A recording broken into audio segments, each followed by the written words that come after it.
Assalamualaikum warahmatullahi wabarakatuh. Perkenalkan nama saya Kisah Safira Putri dan Kamila dengan NIM 192231125. Di sini saya akan mempresentasikan tentang pencatatan dan analisis frekuensi konsumsi makanan pada kelompok mahasiswa menggunakan metode FFQ. Dengan latar belakang, perubahan pola konsumsi mahasiswa di Indonesia dipengaruhi oleh akses mudah terhadap makanan cepat saji, layanan pesan antar, serta kebiasaan memilih minuman dan kudapan tinggi gula yang dapat menurunkan kualitas diet dan status gizi untuk memetakan kebiasaan diet tersebut. Metode FAQ digunakan karena efisien, reliable, dan mampu merekam asupan pangan secara periodik. Praktikum ini bertujuan mencatat dan menganalisis frekuensi konsumsi makanan mahasiswa dengan FFQ guna memperoleh gambaran pola makan yang dapat dijadikan dasar promosi gizi seimbang di lingkungan kampus. Dengan tujuannya, yaitu mendeskripsikan profil frekuensi konsumsi pangan mahasiswa dalam 1 bulan dengan Food Frequency Questionnaire. Kemudian menghitung skor frekuensi per kategori serta mengelompokkan jarang dan sering untuk melihat konsumsi yang dominan. Kemudian menyajikan visualisasi deskriptif atau diagram batang dan pie guna menyoroti pola konsumsi prioritas dan resiko. Berikut adalah data FFQ responden.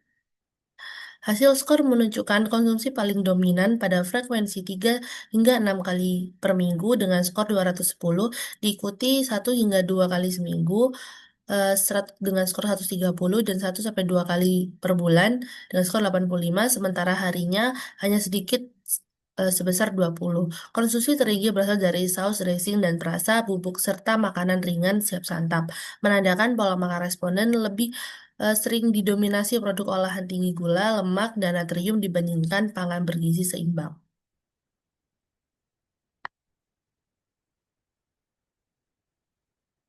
Berikut adalah data FF kelompok berdasarkan skor. Berikut adalah data rekapitulasi skor FFU kelompok berdasarkan skor dengan kategori sering dan jarang. Pola konsumsi menunjukkan bahwa yang dikonsumsi adalah susu bubuk, permen coklat, produk ikan, pangan khusus, dan minuman bubuk konsentrat dengan skor relatif rendah. Sementara itu, yang jarang dikonsumsi justru didominasi yang saus dressing, produk bakery, minuman, serealia dengan skor tinggi, menandakan konsumsi makanan olahan tinggi kalori, lemak, dan natrium cenderung jarang namun cukup besar saat dikonsumsi. Data FFQ kelompok berdasarkan jumlah responden. Dengan cut-off jarang tidak pernah 1 sampai 2 kali per bulan, 1 sampai 2 kali per minggu, dengan sering 3 sampai 6 kali per minggu, dan 1 kali sehari, dan lebih dari 1 kali sehari. Berikut adalah data FFV kelompok berdasarkan jumlah responden. Grafik menunjukkan bahwa sebagian besar kelompok makanan dan minuman dikonsumsi pada frekuensi 1 hingga 2 kali per minggu, sehingga 3 sampai 6 kali per minggu dengan puncak tertinggi pada saus dressing dan perasa bubuk diikuti produk bakery dan serealia. Sementara itu, konsumsi harian relatif rendah dan hampir tidak ada pada kategori lebih dari sekali per hari. Hal ini menandakan pola konsumsi responden cenderung terfokus pada makanan olahan instan dan frekuensi mingguan, bukan harian. Berikut adalah analisis diagram pie hasil frekuensi konsumsi pangan.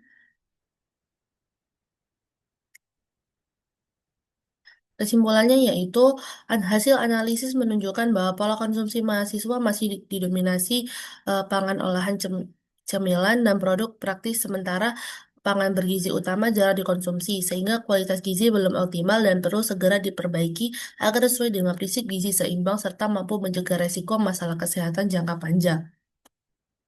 Kemudian sarannya adalah perbaikan pola konsumsi mahasiswa dapat ditempuh melalui edukasi gizi yang menekan pentingnya variasi pangan bergizi serta pembatasan makanan tinggi gula, garam, dan lemak, beserta intervensi lingkungan berupa penyediaan menu sehat dan terjangkau dan kampanye gaya hidup sehat di kampus, sehingga mahasiswa lebih mudah membentuk pola makan seimbang dan berkelanjutan. Demikian dapat saya sampaikan. Mohon maaf bila ada kesalahan kata. Wassalamualaikum warahmatullahi wabarakatuh.